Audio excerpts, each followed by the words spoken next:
जय हिंद, जय महाराष्ट्र। आपण पाहत आहात वैविध्यपूर्ण बातम्या, विशिष्ट मानलेले, कमी कालावधीत लोकप्रिय झालेले आम्ही लोकप्रतिनिधी महाराष्ट्र न्यूज चॅनल। मी मुख्य संपादक प्रसाद।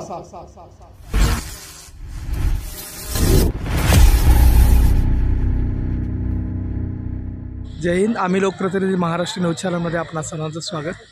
आत्ता पत्रकार परिषद घेण्यासाठी आलेले संतोषी महिला मंडळ व चेतन चौधरी फाउंडेशन हे कवी सोलापूर शहरातील 30 कवींसाठी एक चांगला उपक्रम राबवत आहेत। त्या संदर्भात ते माहिती देतील।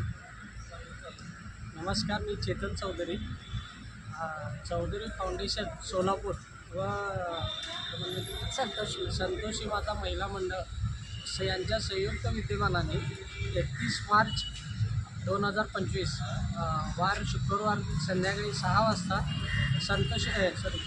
दोंडेनगर मारुती मंदिर येथे कवी कट्ट्याचे आयोजन करण्यात आलेले आहे। यात आपण प्रामुख्याने मराठी भाषेचा प्रचार प्रसार होण्यासाठी म्हणून आपण हे एक व्यासपीठ दिलेलं आहे की यात 30 कवी येणार आहेत, वेगवेगळ्या भागातून येणार आहेत आणि त्यांचे क्षेत्र देखील वेगवेगळं आहे। तर सर्व रसिक प्रेक्षकांनी त्या कार्यक्रमाचा आस्वाद घ्यावा याचा हे आवाहन करतो। जय हिंद, जय महाराष्ट्र।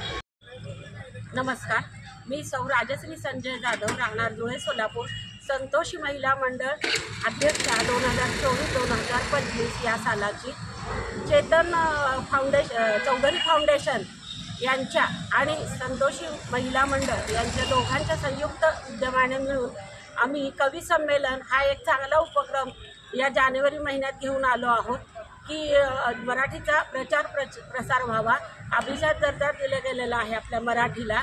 शिवाय विवेकानंदांची, राष्ट्रमाता जिजाऊंची जयंती या महिन्यात झालेली आहे। या सर्व चांगल्या घटनांचा विचार करून आम्ही 31 जानेवारी 2025 रोजी संध्याकाळी ठीक 6 वाजता दोंडेनगर मारुती मंदिर या हॉलमध्ये धुळे सोलापूर येथे कवी कट्ट्याचं आयोजन केलेलं आहे। तरी साहित्यिकांनी याचा लाभ घ्यावा। सोलापूर शहर, धुळे सोलापूर येथील सर्व साहित्यिकांनी आस्वाद घ्यावा आणि कवींनाही व्यासपीठ मिळणार आहे। 30 कवी आहेत, भरपूर आहेत कवी, तर त्यांना सगळ्यांना एक एक रचना सादर करायला संधी आम्ही देणार आहोत। 5-5 मिनिटं वगैरे अशी लागतील। तर सर्वांसाठी हा कार्यक्रम म्हणजे मेजवानी असणार आहे। तर मी आवाहन करते की या कार्यक्रमास उपस्थित राहून त्याचा आस्वाद घ्यावा।